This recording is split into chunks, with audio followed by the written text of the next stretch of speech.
Os salmos penitentes 6, 25, 32, 38, 39, 40, 51, 102 e 130. Subjacente nos salmos está uma profunda consciência do pecado humano, abre aspas, porque à tua vista nenhum homem vivente é justo, Salmo 143, verso 2, abre aspas, se tu, Jeová, contasses as iniquidades, ó Senhor, quem poderia resistir? Fecha aspas, Salmo 130, versículo 3. Tomara que ele não conte mesmo. Continuando aqui, abre aspas, não há ninguém que faça o bem, nenhum sequer, fecha aspas, 53, 3. E fala isso lá em Romanos. O autor de Romanos leu a Bíblia, viu? Ele foi lá no Salmo. Salmo 51, o pecado é graficamente caracterizado assim: primeiro, rebelião contra a vontade de Deus, verso 1, transgressão. 2, errar o alvo proposto para a vida, verso 2, pecado. 3, a perversão da imagem de Deus, verso 2, iniquidade. 4, corrupção, versos 2 e 7. 5, um espectro de fantasma, verso 3. 6, primariamente uma afronta contra Deus, verso 4. 7, transmitido pela raça humana, verso 5. 8, quebra da amizade entre Deus e o homem, verso 11. 9, destruição do prazer da vida, verso 12. 10, silêncio do testemunho oral, versos 14 e 15. 11, ferir nosso semelhante, verso 14. Visto que o pecado é um senhor terrível, lembrem de Romanos, certo? Visto que o pecado é um senhor terrível, existe apenas uma esperança para a vítima: a graça de Deus. A graça de Deus nunca pode ser conquistada por obras apenas. Versículos 16 e 17.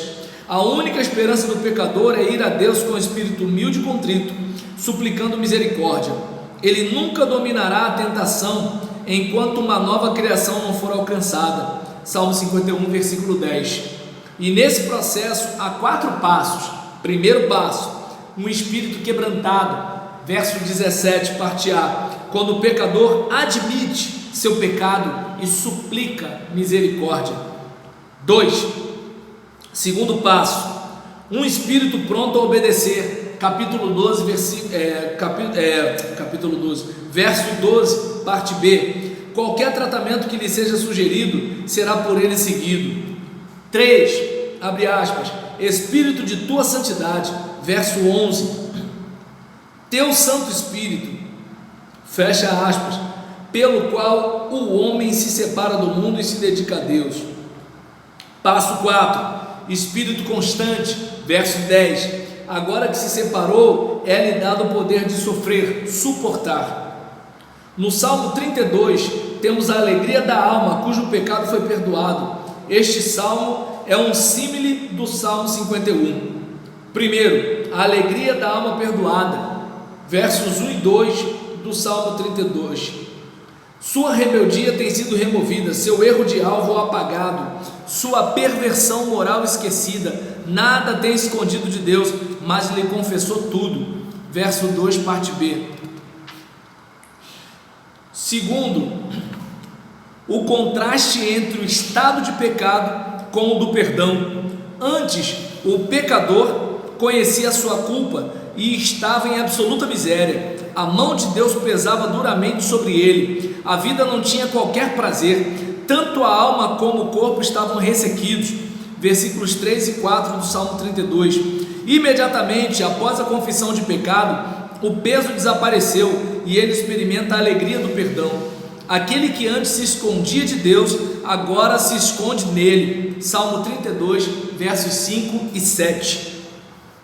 O pecador perdoado orienta outros a arrepender-se, 51, 13, e chama os justos a se revestirem de nova coragem, Salmo 32, verso 6, e Deus depois o instrui. A responsabilidade de Deus não cessa com o perdão do pecado. Então a gente observa aqui algo bastante interessante, que tem a ver com a necessidade do perdão de Deus e a humildade e honestidade para assumir-se pecador e assumir essa necessidade. Se Deus não agir graciosamente, não tem como a gente vencer uma maldade que está na gente. Pode fechar? Necessidade de gente suportar o cara, quer dizer. Também, porque o que acontece? Dentro do nosso coração há uma inclinação para o mal. Ou seja, a gente não comete o pecado só porque o diabo tentou. A gente comete o pecado porque há algo em nós para o diabo tentar. A gente pode colocar a culpa no diabo. Entende? Não que ele seja inocente, mas ele não trabalha sozinho. Deu para entender? É aquele caso. Ele jogou uma isca. Por que eu fui? Porque havia uma cobiça no meu coração. Às vezes não é nem ele, o seu próprio coração, sua própria mente já vai em tudo que você fez aqui. Não sei, eu não costumo aliviar para o diabo não. Mas o que acontece assim? Em geral. Eu não consigo ver muito diabo inocente não, entende? Eu acho que é meio uma formação de quadrilha. Mas vai falar. Eu não consigo imaginar assim, o diabo tá quieto lá no canto dele e eu fiz uma besteira, entende? Sei lá. Que nem, por exemplo, estou eu no meu celular, aí aparece uma notificação do Kawaii. Aí a minha esposa fala assim: o que é isso? Fala, vê você, pô. Deu para entender? O que acontece? O que é Kawaii?